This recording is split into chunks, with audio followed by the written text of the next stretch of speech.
I'm Tyler Austin from Gungnir Strategic. Thank you so much for watching. I'm joined again by my friend Rob over at Die Show Tactical. He has a YouTube channel, Die Show Tactical. He's a 20 plus year SWAT guy. He knows what he's talking about. So I'll just let Rob go ahead and introduce himself just in case you don't know who he is. So, Rob, just give a quick rundown on who you are and what you do for everyone watching. My name is Rob. I'm a 22 and a half year law enforcement officer in a large metropolitan area in the Midwest. I've been a SWAT officer since 2013 and a SWAT trainer for the last couple of years. Currently, I work at the police academy and I'm a firearms instructor. I run the rifle program for our department, so I spend most days on the rifle range just teaching CQB and rifle skills and that sort of thing. Nice. So, So talking about like you call it weapons training versus gunfight training. Um, I find that a lot of schools and a lot of courses in particular are heavily focused on primarily marksmanship, which obviously is super important, but primarily marksmanship and manipulation. Whether it's a rifle or pistol class, it's all pretty much the same. It's primarily focused on that uh, combative marksmanship and weapon manipulation, which both of those are super important. Don't get me wrong; those are really the fundamentals and the basis which you build all your other skills on. Um, but I feel like there's a lot missing in terms of that, in terms of building general competency for gunfight training. Again, because it's super important, but there's a lot missing on it, and I feel like it also builds potentially bad habits. So, for example, obviously you've done plenty of rifle classes. You've probably attended plenty of rifle classes or pistol classes. All the same thing.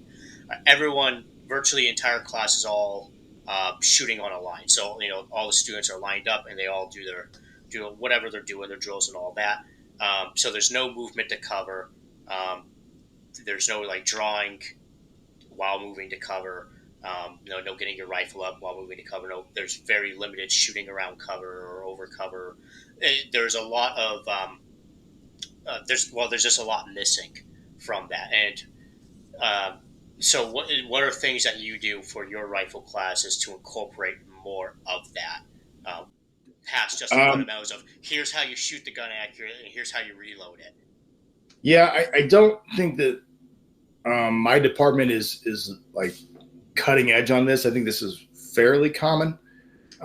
We do have rolling barricades. If you watch any of on my channel, any of the shorts, you'll see that sometimes you'll see me doing training around rolling barricades. I try to incorporate cover probably about 70% of the time I'm shooting. Sometimes we do snap outs and snap twos. So snap out, you're behind cover, you snap out, engage. So you're trying to use that cover correctly in the distance and be mindful of where your muzzle at is in respect to the cover, et cetera, et cetera. Or snap two. And snap twos are real important because, okay, contact, we're in the open, and now I got to run to cover. I got to get to that cover and engage from the cover, when it starts and ends or whatever. So we do a lot of stuff with barricades. I think maybe the thing that I would say I've added or tried to focus on is multiple angles.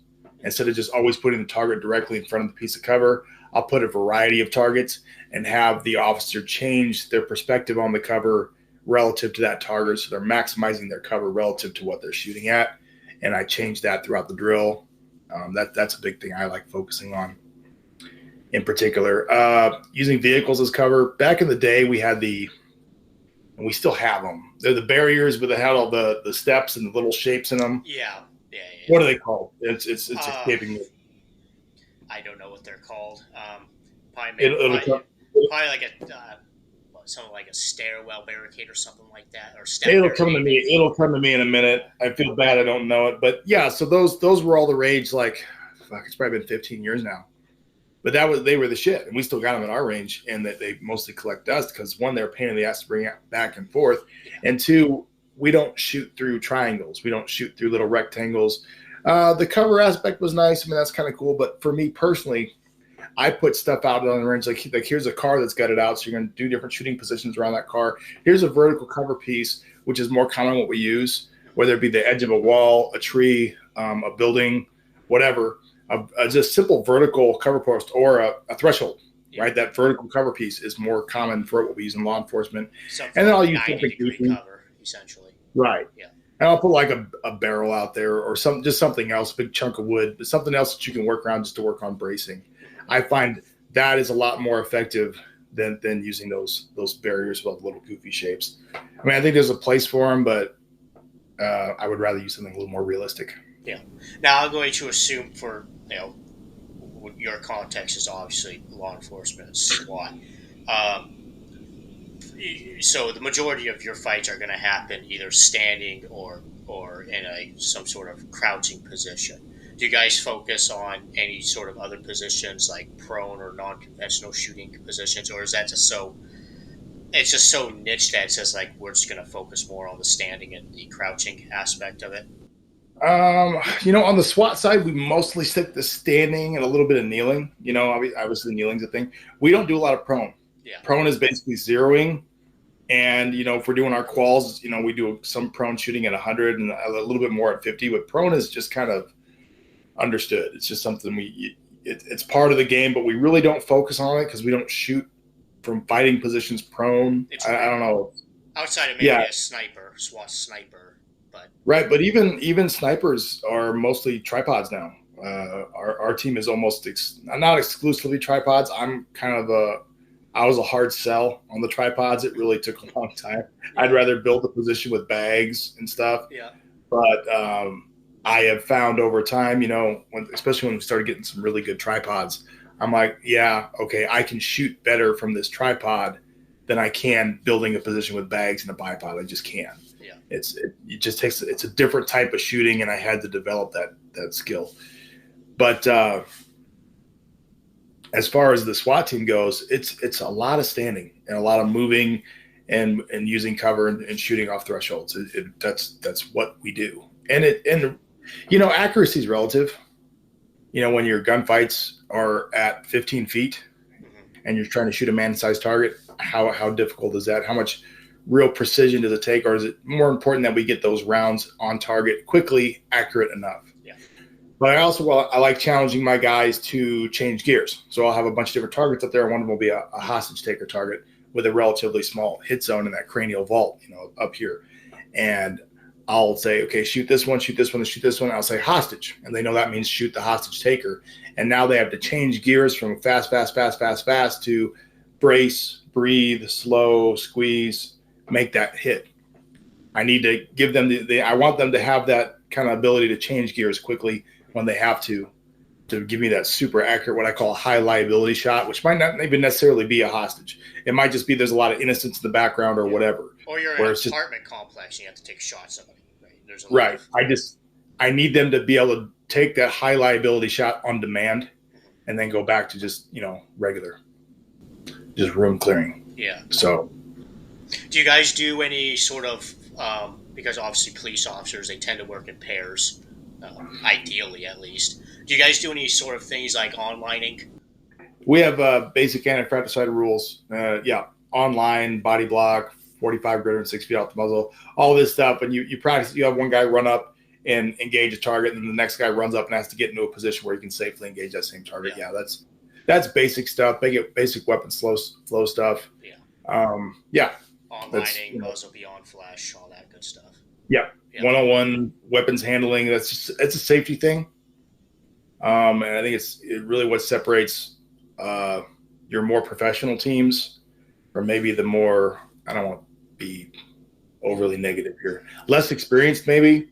Because that's kind of a thing that I think some teams overlook a lot, is that safe weapons handling and getting up online and using their weapons safely around each other. Yeah. It's something you can get away with ignoring if you don't really focus on it in training, because you're shooting sims, you're not shooting real bullets. And then when the real bullets start flying and that real concussion comes off that weapon, it's like, oh, okay, well, this is very different. Yeah. It's also really important just for, you're talking about in terms of context of like SWAT teams, but it's super important for just general law enforcement officers too, because you got, two guys and whatever, maybe one's over here talking to somebody else and something happens over here, whatever, the officer's having to engage someone or he's calling someone out, giving orders to somebody, and you see this guy draw and he's pointing a gun more or less an extremely dangerous firing angle to his buddy, it's like, man, oof. And we see that a lot. We see, we call it shooting from the back of the bus. We see Yep. officers with the best intentions of helping win the gunfight, and then they'll buck around from, deep behind somebody else. Maybe they'll see a gap. Well, I can see the bad guy in this gap, so I'm going to shoot a bullet through that gap. And more often than not, they don't really have the skill to make that shot anyway, because if they were that skilled with the firearm, they would know better and they'd be up on line. But neither here nor there. The point is that I see a lot in videos. What I don't see a lot, cops are crazy about crossfire. They will start screaming crossfire the second it even comes close to being an issue. Yeah. You'll have 15 cops. It's like when a gunfight starts and 10 cops scream shots fired. Yeah. We get it. We're here. We're here. There's no reason to put that on the radio. There's plenty of people here. Say it once. Let's move on. But those shots fired, shots fired, shots fired. They'd be hiding behind a car. Shots fired. I'm pretty sure there's something more productive you can do right now than just say shots fired, because saying shots fired on the radio isn't making this go away. So, but as far as the crossfire is the other one, it's like shot fire. Everybody's screaming, "Oh God, crossfire, crossfire!" Yeah. Look, in the real world, crossfires happen. It's okay to be in a crossfire situation. It's not ideal, but it's okay. We can manage it as long as we acknowledge it and we're mindful of it, and we're just moving to high liability mode. Yeah. So we try to avoid it, but if it happens, because that's the only way we can attack this whatever, we're going to be okay. We don't have to keep screaming crossfire. If you say the magic word, it goes away. Yeah.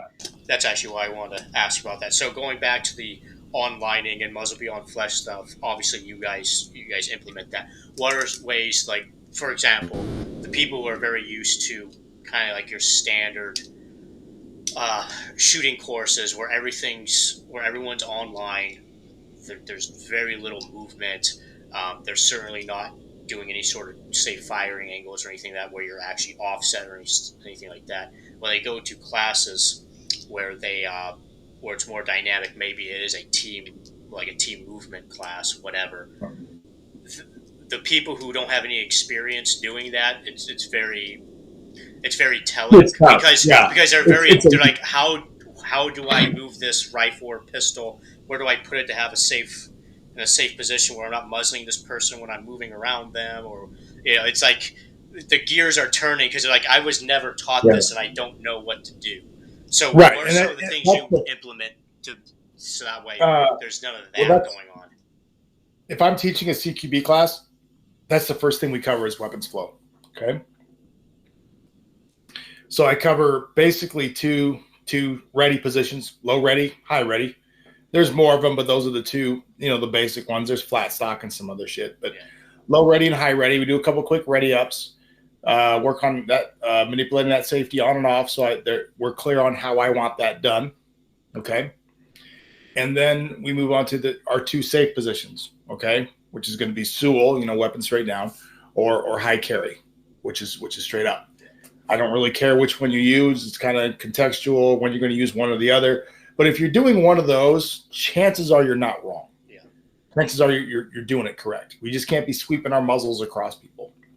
And then we work on moving around each other with that in mind. Okay, so if I'm one drill I do is I have everybody go in a circle with their backs to each other, and I count them off 1, 2, and I say, everybody just point your weapons outboard, and then I say ones move, and all they do is they go high carry or Sewell. They turn around, they move to another part of the circle, and they come back up.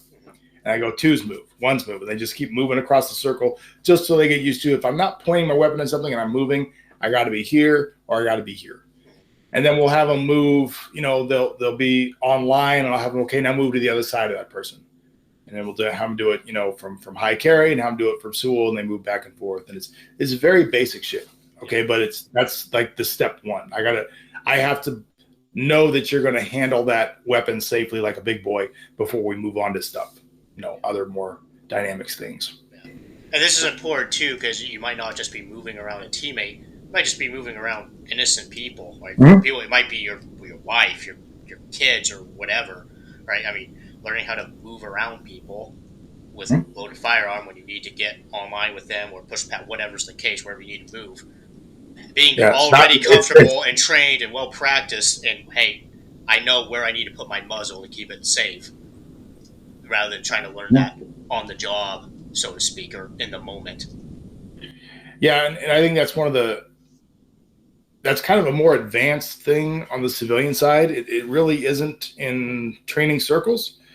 But when most people just train on that flat range and then train shooting, they don't do a lot of like real world sims training. Yeah.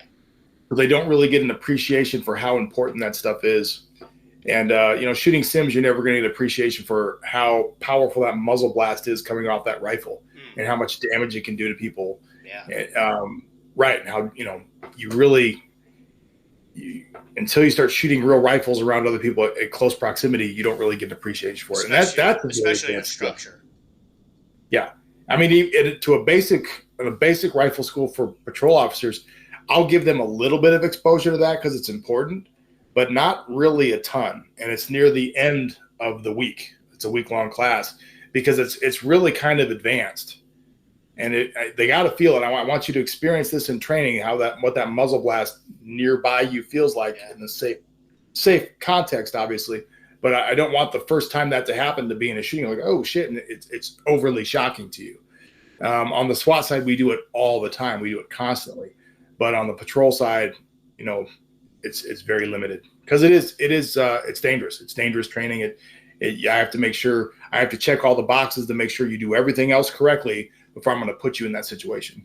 Well, I mean, that concussion's a very high producer of stress, especially if you've never experienced that, and suddenly, whatever, you're two patrol officers inside of a structure because you're doing some sort of house search or whatever, and now your buddy just shot someone next to you, and that concussion, especially in a structure, it's extremely jarring. It's a very high producer of stress for people who've never experienced it before.